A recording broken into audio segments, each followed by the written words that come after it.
so good to have you in church today. They've been missing for several weeks, and we want you to know that we miss you when you're not here. Let's give Dick and Mary a hand.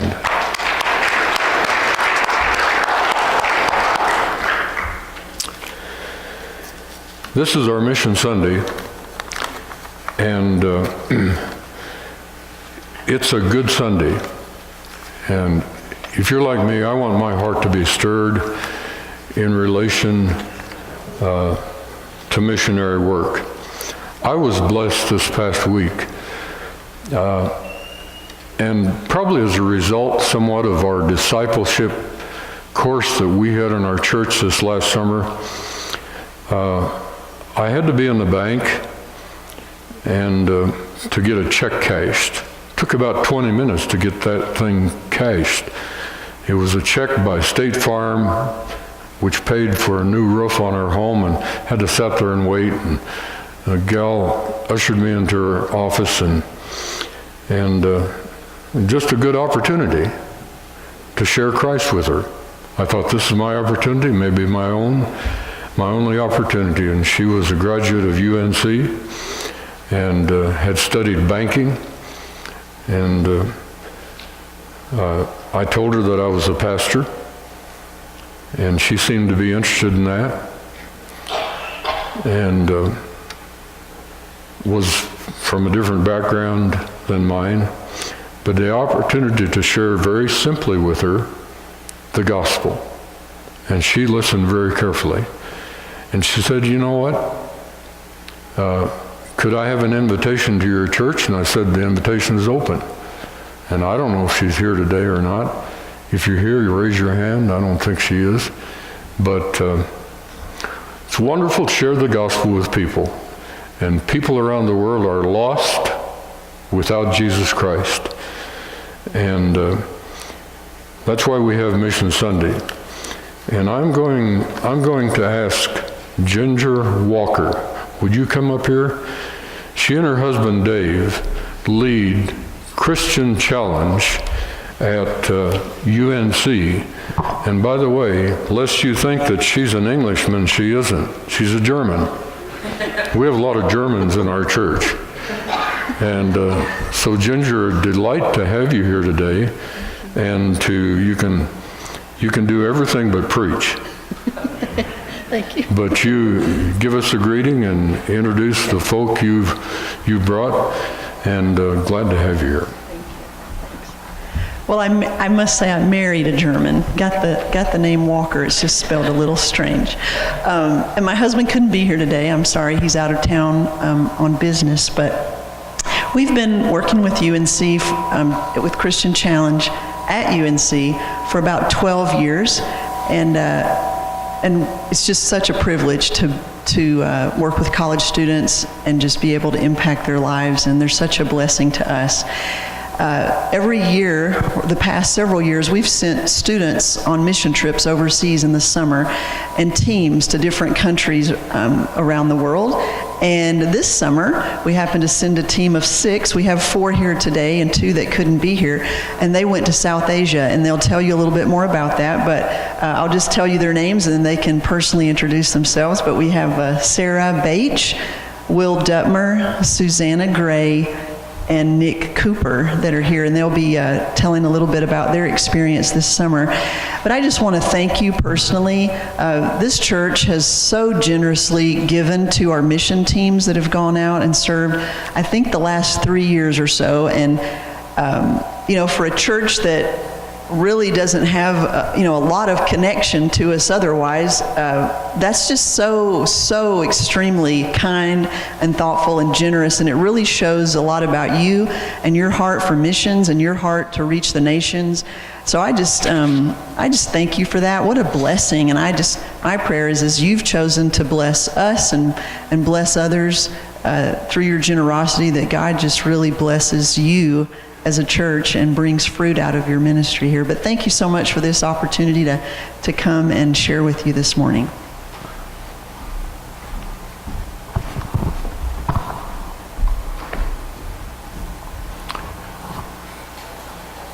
I don't know how they're going to handle the mics, but we've got 3 of them here. If you speak individually, you might want to use this one. Okay, great. Well, my name's Will. Yeah, so we are so blessed to be here. We're so happy that you guys welcomed us here.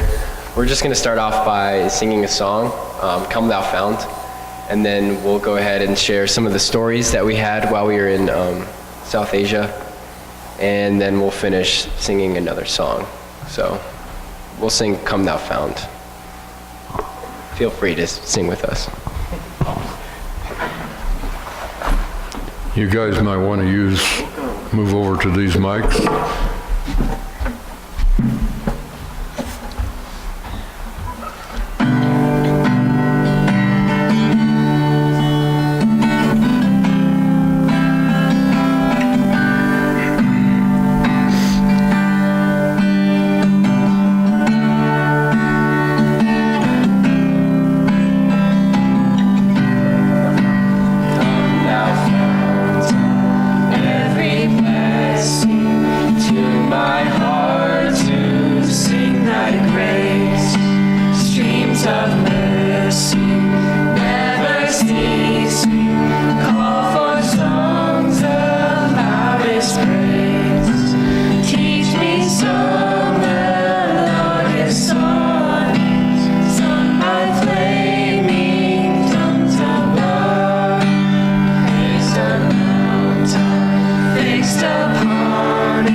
Great. Well, I'll start by sharing just a quick story about our time in South Asia.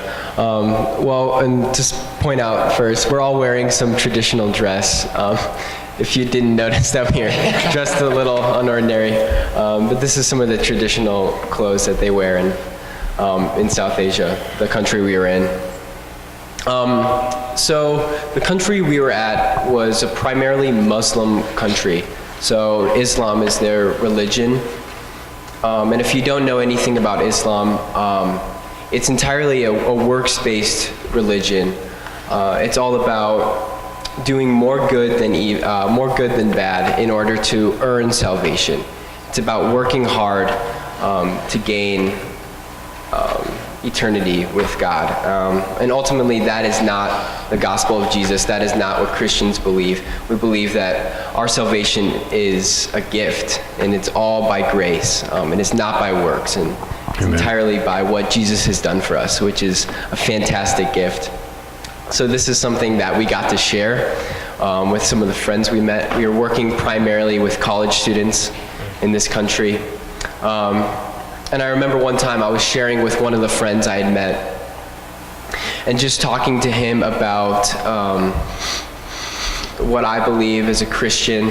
And he was telling me just what it would take for him to become a Christian, the things he would have to give up. And there's a passage in the Bible, and Jesus is talking to people about what the cost of becoming a disciple of Christ. And the cost is great. He says you have to hate your mother and father, and you have to hate your brother and sister, and you have to give up everything to follow me. And when I became a Christian here in America, the cost was easy. I didn't have to give up much. I mean, when I became a Christian, my parents didn't hate me. My friends didn't leave me. I was still able to live a fairly normal life. But in this country that we were in South Asia, for a Muslim to become a believer, they have to give up everything. They have to give up their family. They have to give up their community. They will be persecuted, and they will be tried beyond compare to what we know here. And just hearing my friend share just his heart for the things that he would have to give up to become a Christian, it's tough. It's tough to hear. It's tough to hear that, and and he didn't become a Christian, but that it doesn't mean I don't continue to pray for this nation and the Muslim people daily. And I just think it's good for us to know as Christians here that we are absolutely blessed to know that, man, the cost of following Jesus here is not, it's really nothing compared to other parts of the world, and we are so blessed to live in a nation where we have the freedom to pursue Jesus. And I just remind myself of that daily, and I want to remind you guys that just like Pastor Roscoe was saying, what a cool opportunity he had this week to freely share the gospel with someone, and I think I want to encourage you guys to do the same here, and wherever we are, I think our life is a mission field. So it's a small story, but yeah. So one of the things that we were able to do in order to connect with people there was we offered English conversation clubs. English is definitely one of the primary language in the world. And so for them as university students, many of them need to learn English in order to get a job or be able to have different opportunities. So it was a great way for us to offer a free English conversation class because that was something that they wanted. So that way we weren't going out trying to find who is someone that we can speak to, and we don't know their language and we don't know how much English they speak, but kind of drawing the people who knew some English to us so that we could build friendships with them. So the first week that we had one of these clubs, the very first student, her name was Shorna, and she didn't come back for a few weeks, but I was able to contact her and be in communication with her a little bit. And so we talked about one day she would come and we would be able to go have dinner after the class so we could get to know each other. And it was just a really sweet opportunity where Sarah and I both went out with her and some of her friends, and we were able to have a meal together, and then we ended up just sitting by the water, and some of her friends played their guitars and we just sang songs. And after that we went back to her home and I got to meet her mom, and we went up on the roof. In South Asia, many of the houses just have flat roofs and they will have a garden or something on the roof. It's just a place where a lot of sunlight can hit the plants and everything. So it's just a beautiful place to go up on the roofs and be able to look out across the city. So we went up there, and with the pollution you can't see a lot of stars, but it was a fairly clear night and we were able to just look at the stars and talk. And as we were talking together, she told me, "Susanna, I feel like you're my sister." And it was the first time we'd really hung out. The second time I'd met her, but we hadn't spent much time together. And it was just so sweet for me to have that moment where I have 3 sisters biologically, and I really missed them being overseas.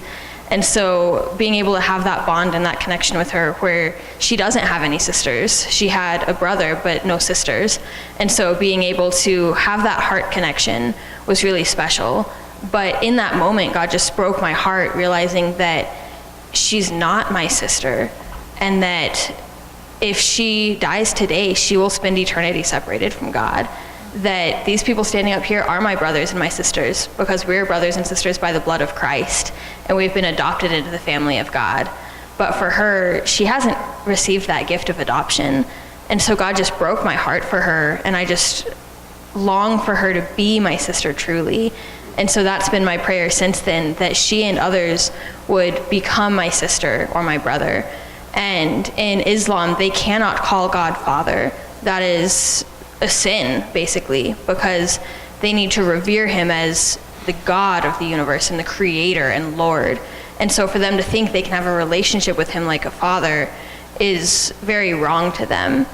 And so I just pray that God will open their eyes and soften their hearts, help them to see that he's not just this almighty being who is condemning and wants them to do all these things, but that he is a loving creator, that he is a father, and that he cares about them and loves them deeply.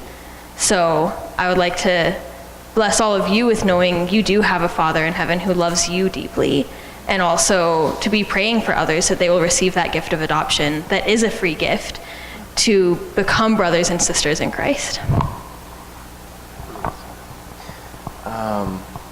My time in Asia was it was awesome. I had this friend, his name was Tushan, and he was just really excited about life and loved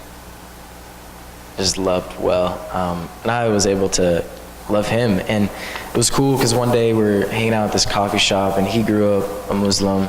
And in that culture, questions are very frowned upon. You just listen to whatever's being told, and then you follow.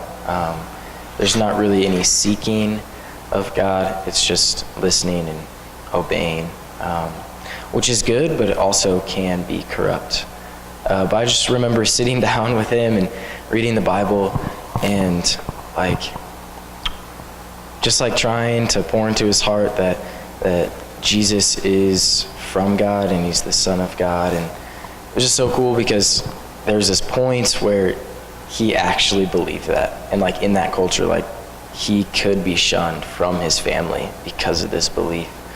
But he was so excited. I remember the thing he said, and he was like, man, I wish people would just seek God like we are right now so they can know the truth.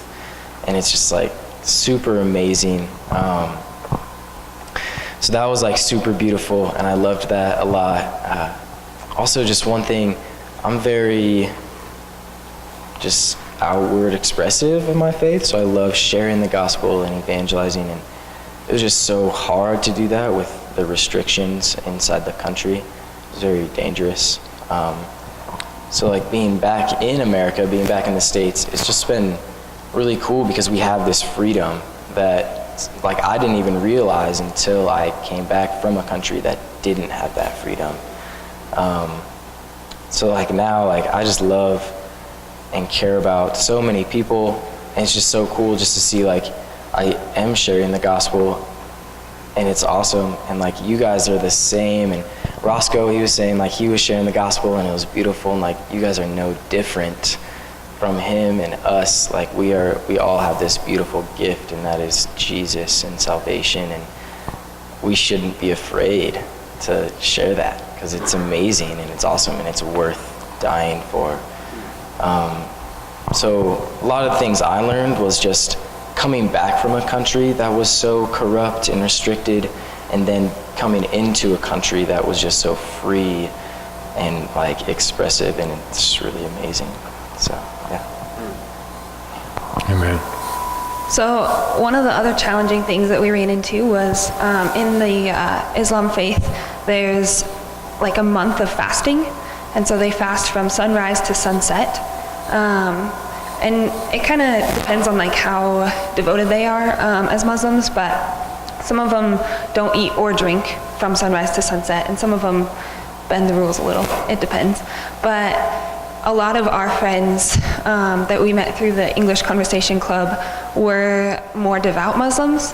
And so this was a time that while they were fasting, they were supposed to be spending the time they would be eating or drinking in prayer, which is kind of funny because it does kind of parallel biblical fasting, but kind of for the wrong reasons also. But just in the sense that they would, like it was 30 whole days of fasting. And so that was something that it made it easier to bring up spiritual conversations because they were already more in a spiritual mindset than they would be otherwise. And so I remember having one conversation with our friends that it was in the middle of the day and it was really hot. And we had gone to a local park. And so we were just kind of talking, and I did get to share the gospel with them, but in sharing the gospel, like each point of the gospel, they just had already set answers for how to respond, like how to respond to the fact that Jesus is the Son of God, or that Jesus came to earth and died on the cross, because they only believed that Jesus was another prophet or just a good man. And so it was hard to share the gospel just constantly hitting these like roadblocks, I guess.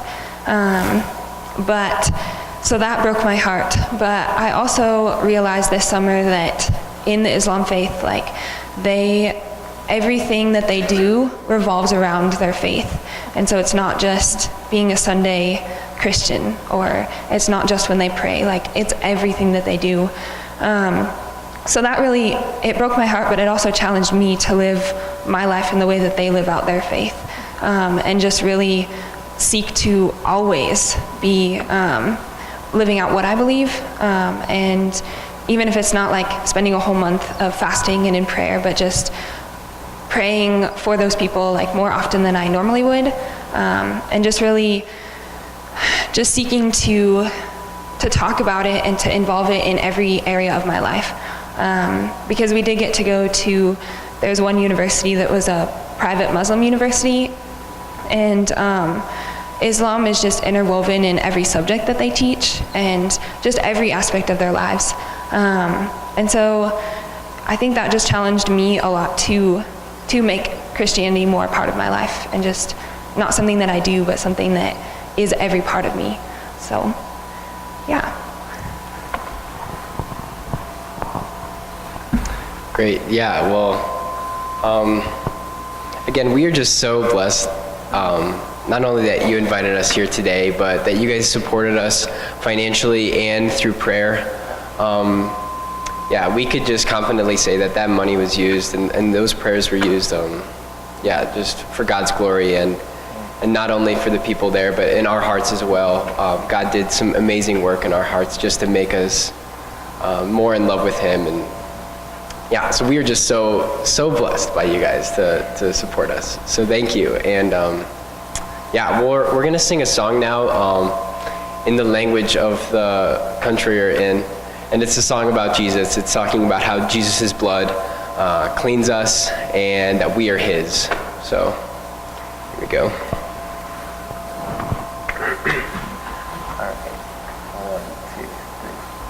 Rokto diye Jishu kine chenamai.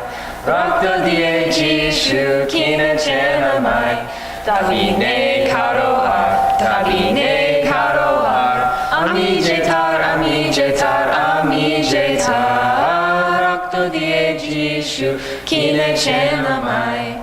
Andokare cholte pak, hoy hobenai ar. Andokare cholte pak, hoy hobenai ar. Ami jetar, ami jetar, ami jetar. Rokto diye Jishu kine chenamai. Yeah.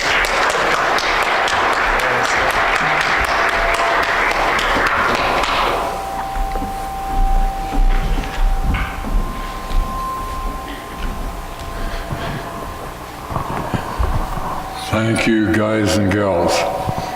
Appreciate your presentation. Ginger, could I ask you to come up here again? She didn't know this was coming. I know Logan is a graduate of UNC, and good to have him here. What's the climate on the campus at UNC? Are they open to the gospel? How does your group reach out to the young people at UNC? Give us a little insight. Okay. Well, they may be able to answer that question, the first question, better than I could, but one of the things that we do is about 4 days a week, we have small groups of students that go out on campus and do spiritual surveys, where they'll just go up to students, ask if they'll do a survey. It's questions about what they believe about different things. And we get a feel for what that student believes. Do they believe in God? Do they believe in Jesus? Do they believe in heaven? How they would get there if they died? And I know the great majority of people who answer that question about, do you think you'll go to heaven, and or what gets you there, so many of them, the great majority of them say, well, you just be a good person. I think I might go there, but I'm not sure. Very rarely is there hostility. I think students are open to talking about spiritual things and about God, and they'll listen to you. And we have seen 2 people come to know Christ this semester, not so much doing the surveys this year, but just through relationships that have been built and things. We've seen 2 people make decisions to follow Christ in the last couple of months. One girl we did meet through survey, but then after just building a relationship with her, she finally made that decision back in September. But anyway, the surveys are one way, and we just find that there's a lot of lost people at UNC. I'm sure that probably about 80% of the students that go there don't know Jesus. So definitely it's a field ripened to harvest, I guess the Bible says, and definitely lots of opportunities. And yes, they are open to talking about it, but so many of them just think they hope they get there, or if they do good things, they'll get there. And so there's lots and lots of opportunity to share with them about Jesus. And another way is just trying to do outreach on campus to engage people. We'll give away stuff. We gave away snow cones. We made s'mores, and we gave those away. We do tables in the university center where we try to meet people. Just a lot of word of mouth, students inviting friends. We try to share the gospel in our meetings. We meet on Tuesday nights in the university center, and at those meetings, we just make sure that we talk about Jesus and share scripture with the students, and they get to hear it, with those and our small group ministry that we have where students come to. So yeah, there's a lot of different ways that we try to get the word out, and I would say God is definitely at work at the campus, and He's working and moving in the lives of students. We just have to be faithful to keep getting out there and sharing it with them. Thank you, Ginger. Give Ginger a hand.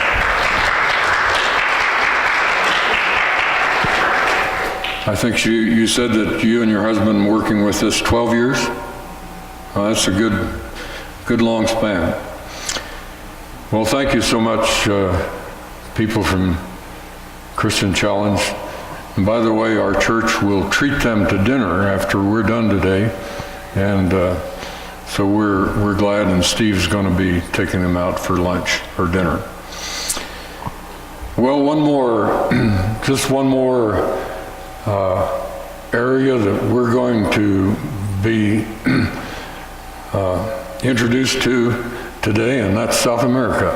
Stuart, glad you're here today. Come right on up. I think Stuart recently returned from South America, and he's going to tell you what he did in South America. Stuart? Thank you. Are you a German? By birth, but I was adopted, so I don't know exactly.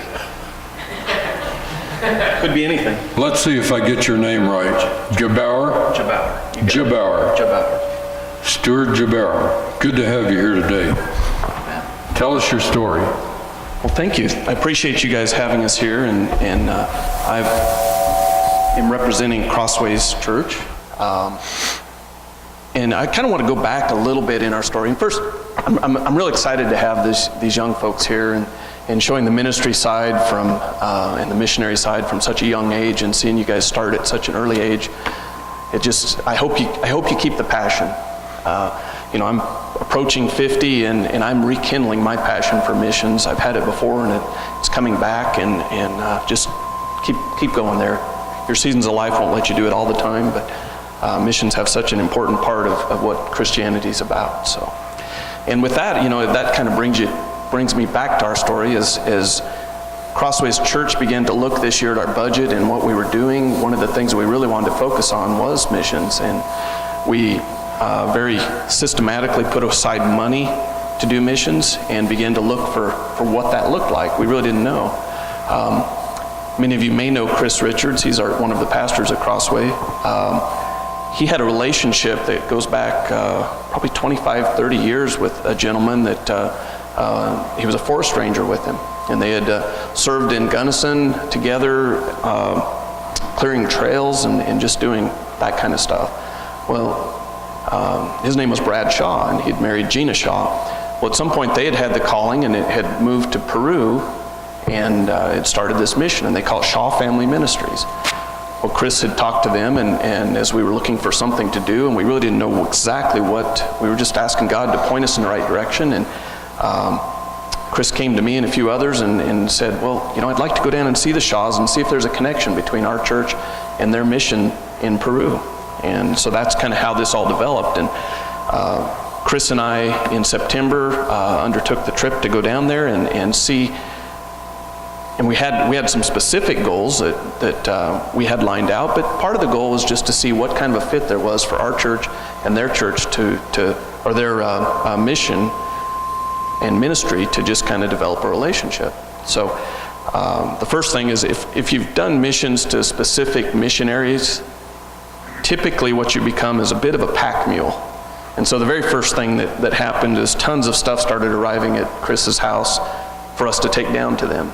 Many times in these far-reaching areas, they don't have access to mail or good services and products. And so everything from, we took down a very important part. There was a connection for a transmitter for their radio station. They have a radio station that they transmit in Peru, and we were taking down a part for that. And we had a power steering pump with us for their truck. I mean, just random stuff. And so we had 3 large suitcases, or trunks actually, clear full of parts and pieces for them. And another missionary family needed a lot of educational materials for homeschooling.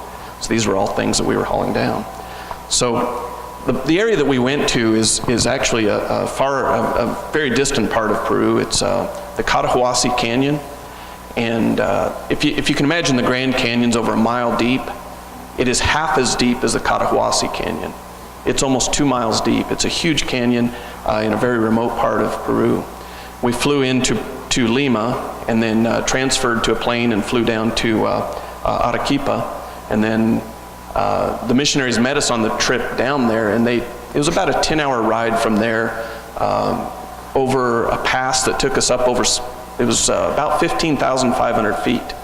So as you can imagine, I mean, here in Colorado we have the 14ers. Well, we were well above those, another 1,500 feet above those. And we could see mountains above us that reached clear into 20,000 feet. So it's amazing altitude, and we were both concerned about being at those kinds of altitude, but they assured us we would be okay. The big challenge is if you're doing strenuous exercise, climbing, and those types of things, but riding in a vehicle was not a challenge for us. But we arrived in a small village called Cotahuasi, which the same name as the canyon. The concept, we were taking all this stuff, and in my mind, the concept was to go down there and do work and get things fixed and make their lives better or improve what they're doing. But God had other ideas, at least for me. And personally, when I got down there, the thing that just resonated with me is the need for fellowship. This is a family that's been doing this ministry for 16 years in an isolated frontier-style mission. They didn't have a support group down there. They were there isolated by themselves, had raised their family. Their family had come back to the United States, their kids, and had grown up and come back to the United States, and they were left there alone. So the seasons are changing in their world, and it's a very difficult transition. And if you can imagine being there for 16 years, one of the things that they're really reaching out for, and one of the, as we started talking to them after we'd been there for a while and saying, what do you need? What are the needs that you need for this mission? And, I expected things like, we need one of the things they do need is a repeater so they can transmit their message further down the canyon, because you can imagine the canyon blocks the signal, so they need repeaters to send it on down the canyon or up the canyon, depending on which way you look at it. They need a plumbing upgrade at their property. They need Bibles in the correct language. It's a very, Quechuan is the language spoke there, and there's hundreds of dialects of Quechuan, and so getting the Bible in the right dialect is really important, because they can't talk necessarily the different dialects. So that's a strong need, and I expected, we need money for Bibles, or we need Bibles, that kind of thing, or we just need money. That's not what they said. What they really wanted and what they needed was fellowship and a relationship with a church that would return.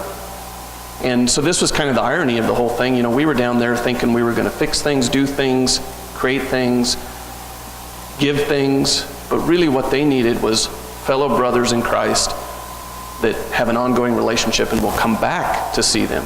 And it's not an easy travel. It's 48 hours or so to get down there of constant travel, either way, coming or going. If we weren't lucky enough to have the missionaries come pick us up, you would get on a bus, and the only buses travel at night, so you'd get on a bus in the evening and travel there and get there at 2 or 3 in the morning in both directions. And we did travel on the bus coming back. So it's not easy, but their goal and their real desire is to have someone come back, and just develop that relationship. So that's kind of what we're trying to do, is we want to go back, and we'd like to gather up some of our young folks at the church. It's not an easy travel, and it's high altitude, so it's got to be healthy people, and young guys work good, and we have a lot of young people at our church. So we'd like to go back and go with them out to the different villages in this canyon. If you can imagine a canyon that just, imagine the Grand Canyon, but spotted up and down the canyon at different elevations, all the way to the bottom, all the way to the top, are villages. And the village may be from 500 to 4,000. There's many times when we were traveling to villages where you'd stand at the base of a hill and you'd look up and you'd see switchbacks going up the hill, maybe 20, 30, 40 switchbacks. Just going straight up the hill. And that was the road that we took.